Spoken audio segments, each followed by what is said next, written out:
Here's part 10 of our DMF. Gearbox out, clutch in, subframe out. Let's put the drive shaft in and the subframe. Keep watching.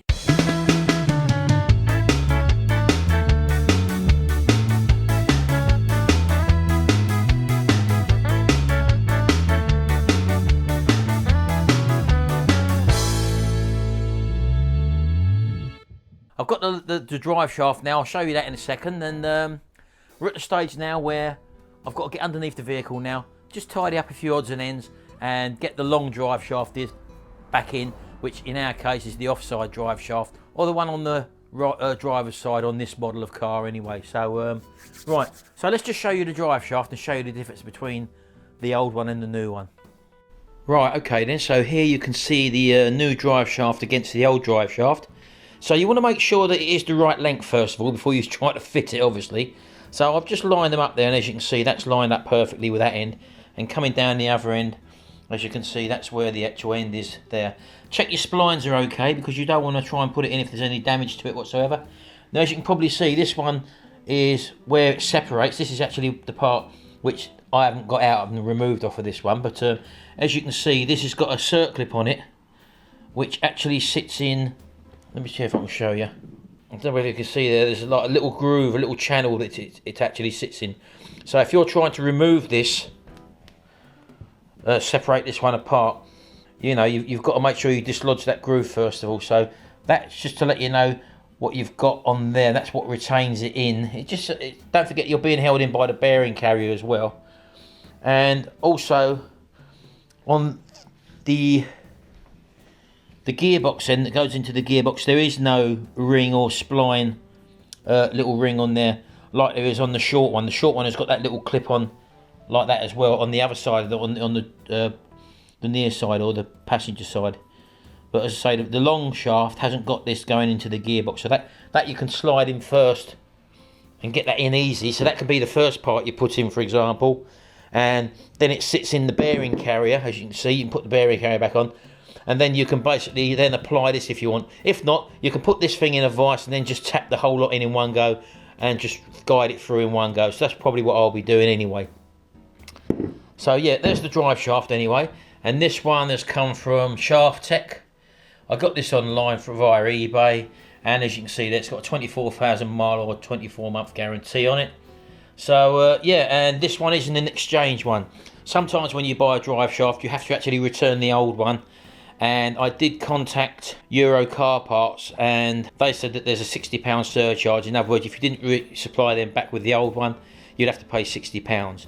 And the reason why I didn't get it from Euro Car Parts is because when I phoned up and spoke to the person, I said I wanted a complete drive shaft for the offside, and I wanted to query that it came with the actual bearing as well, which was this bearing. And the chap on the counter couldn't actually inform me over the phone that it come with the bearing or not, because all he can see on his screen is part numbers. So yet again, we're back to the situation of dealing with people who basically don't know what they're doing, but they just have to read off a computer screen.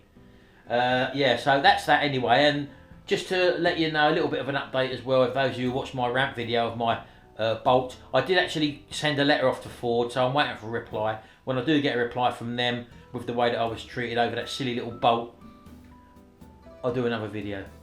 Right, so I've also got to top up the gearbox oil. I'll do that afterwards. I've brought the Ford stuff as well. It's the proper stuff. So I'm going to get that drive shaft in now. So let's get underneath the car and start putting that in. Right, okay then, we're underneath.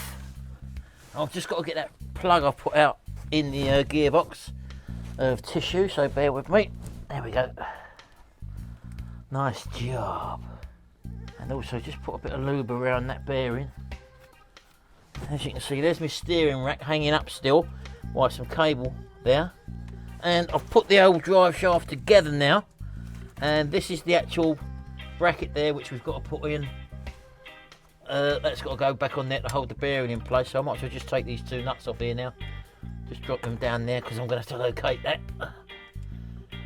And bearing in mind, as I said, you've got to just drift this in pretty simply. Hopefully come out nice and easy, so I'm hoping it's going to go back in nice and easy.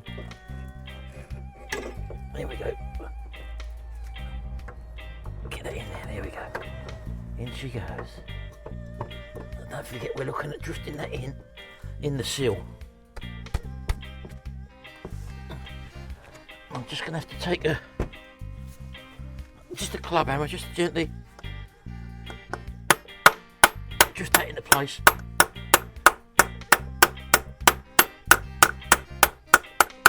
There we go. You'll know when it's home because there's a little piece on the back of the bearing carrier there, and that all lines up now, so I know that drive shaft's now in, and I can put the cover on now, and that went in nice and easy. But as I say, the other side has got that clip on which I told you about on the end of the drive shaft, so you really do have to drift. Although that sounded that I was really hitting that hard, I wasn't really. It was just seating around the seal at the gearbox end, so I knew that it was just a matter of a little bit of resistance there. That's all you get. But I'll be so happy now because I know that this has been completely changed. Everything's new, and I didn't trust this bearing being left, as you know, that one there. So I'll just zip this up, and then we'll have a little look around underneath. Right, as you can see there's the nut on the end of my drive shaft. Just take that off, and I'm hoping to be able to pull that back and just guide this into place underneath, and it should. Oh, yep, there we go. That's just dropped in lovely. I'll put the nut on loose for the moment, and there we go. That's that drive shaft basically in. So I'll just go along now, nip that centre bolt up, and then we can fill the gearbox up full of oil again. So that's what I'm going to do now. Right, okay then, so I'm ready now to put the oil in, and this is the oil I've got. It's a Ford oil. Apparently it's the right specification for the vehicle. These are obviously litre containers, and apparently it's just under 2 litres depending on which model that you gearbox that you've got, or what model Mondeo that you've got. So you've got to buy 2 bottles, 2 litre bottles of this stuff, and it's going to be in there for life anyway, but it's £20 a bottle. So 2 little bottles of oil like that, £40, and you won't really get it much cheaper. That is the way that it comes, and that's what you've got to have. So looking at the old stuff that come out, let me show you.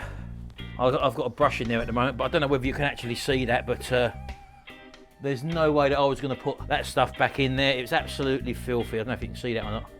So yeah, that had to go, and a new lot had to go in. Right, now obviously I've got the car up in the air, and I've still got the rear engine mount off, so the engine's rocking. And depending on how you do it, whether you just get the front up in the air, the gearbox could be sort of tipped in any certain direction. So what I've done, I've actually got a spirit level. Let me show you. Right, I've just got a little spirit level just to put it in both orientations, as you can see there. That way the bubble's in the middle, and if I go across the engine that way, the bubble's virtually in the middle that way as well. So I know that the engine's sitting level, and what I had to do just to bring it up, because I haven't got that rear engine mount in, I've just had to put the jack under there and just tip the engine a little bit, as you can see, and that just gives me it level. So coming under the front of the car there, as you can see, a lot easier to do without the subframe in. That's the actual fill plug, and we've got to undo that. I've tried undoing it, it's very, very tight. And this is an 8mm Allen bolt, so I've got to put a socket in there and an extra handle because it is very, very tight. There we go. And she's just gone. Right, so technically speaking, we shouldn't get any fluid whatsoever come out of here because I've drained it all down. And as you can see, bone dry. So what I've got to do now is to get a hose or something, stick it in there, fill the gearbox up until it starts to dribble out of here. And once it starts to dribble out of here, then that is the gearbox fully filled, and just put the plug back in, and that's the job done. So that's what I'm going to do now.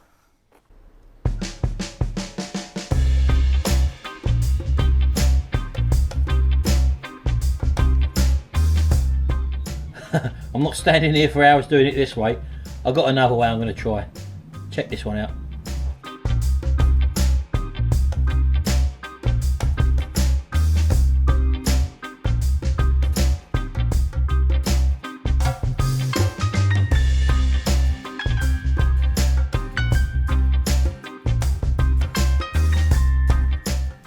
In fact, I need a hole in the top of this now because let the air out.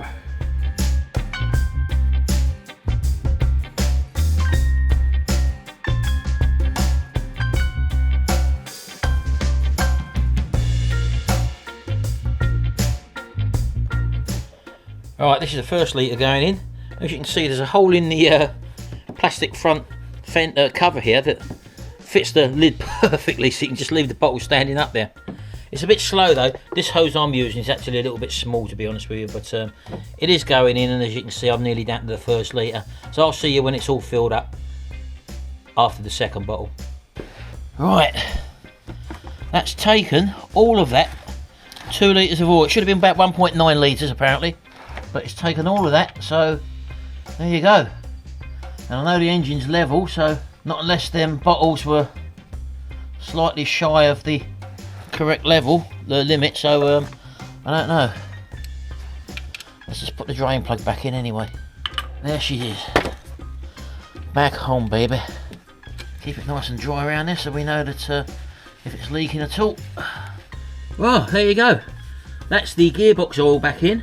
And I know for a fact, looking at this old oil and the amount that's in there, nowhere is there 2 litres in there, or 1.9 litres at all, so it was obviously a bit of low of oil at some stage. So yeah, there you go. So now I'm gonna have a quick clear around here, and then we're gonna get the subframe underneath here.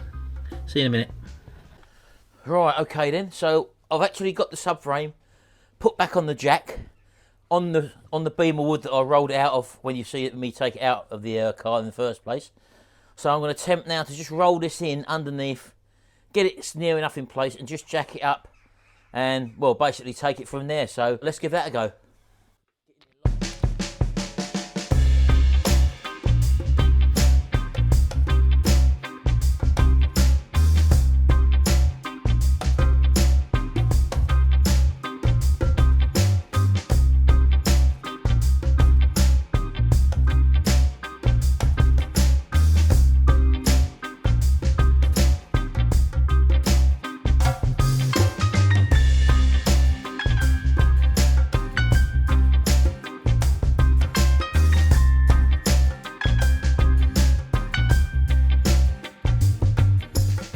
Tell you what, if I can just balance that front bit a little bit higher, that might make my life a little bit easier.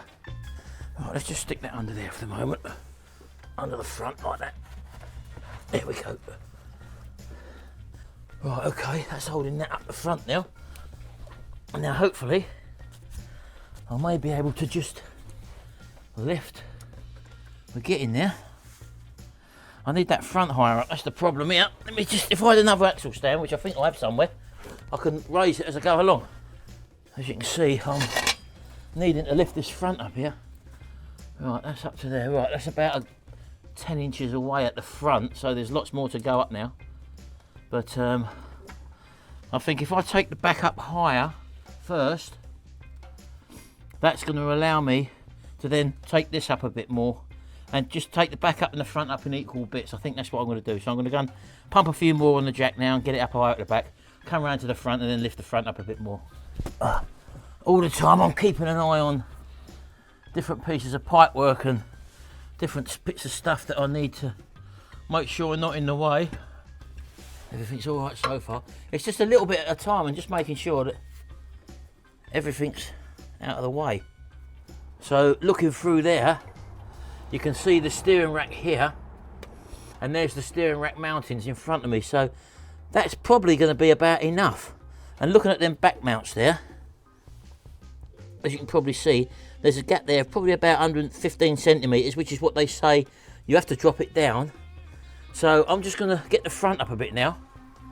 As you can see, the fronts are well out there. Look, there's the gap between the fronts, so I can afford to take the front up a bit more. So I'm just going to raise that jack over there, up another couple of notches hopefully, and then we'll look at trying to start the steering rack bolts.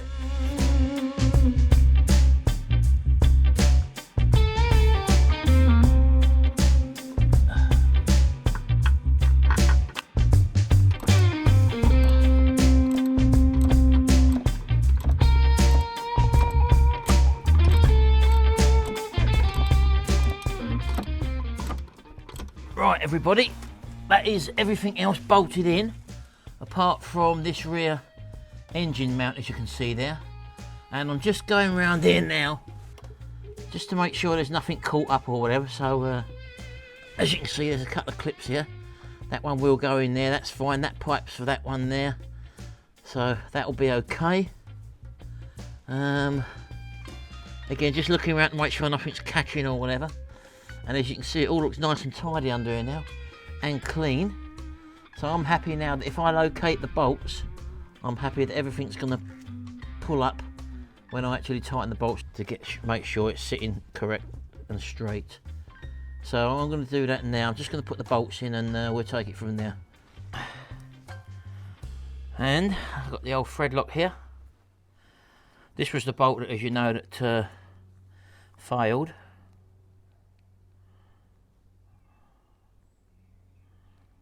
There we go.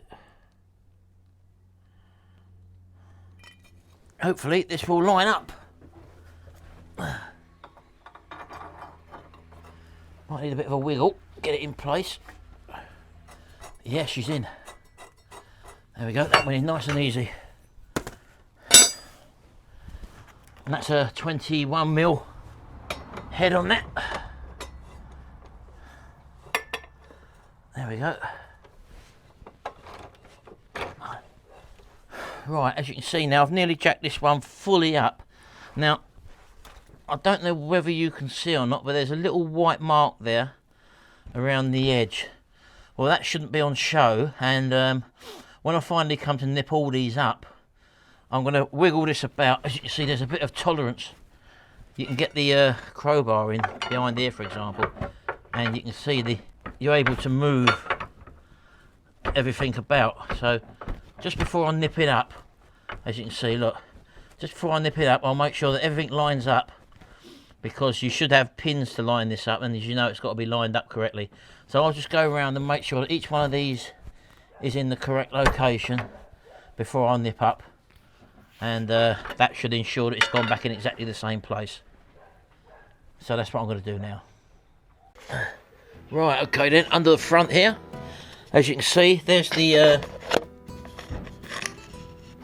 front subframe bolt, and as you can see, the mark left where I sprayed it gives me a clear indication of where I've got to actually jiggle it along from. So I'm just going to tighten this up, and that'll be the final instalment before I give it a final move about and then lock them all into place.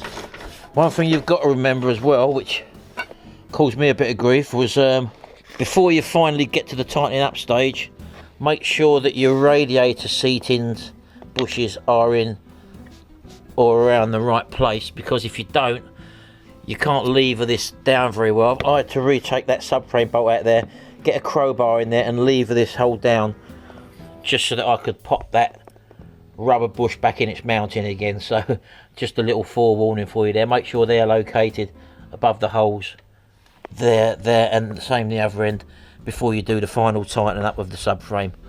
I've also made sure that the steering column is in the correct location through the floor, and as you can see, it's gone straight back into its original location there. You can see it turning now, look, and all I've got to do is drop that clamp over and re-put that bolt in and tighten up. And I'm going to leave that for the moment, just let you see that with the steering lock in, everything's actually married back up again. And all I'm doing is quickly just turning the key there on the steering lock, and that's that. So everything's lined up perfectly. There you go. As you can see, we're not on the trolley jack anymore. The subframe is now back in, and all I'm going to do is just go around once more, check all the bolts are tight, the steering rack bolts have been done up, and then just finish bolting in the 4 bolts in the corner of the subframe, and the 2 10mm on either side of the bracket that holds the plate on that extension plate. But yeah, there we go. So subframe was done on my own. I suppose in total it probably took about an hour and a half, I suppose, to get it in fully.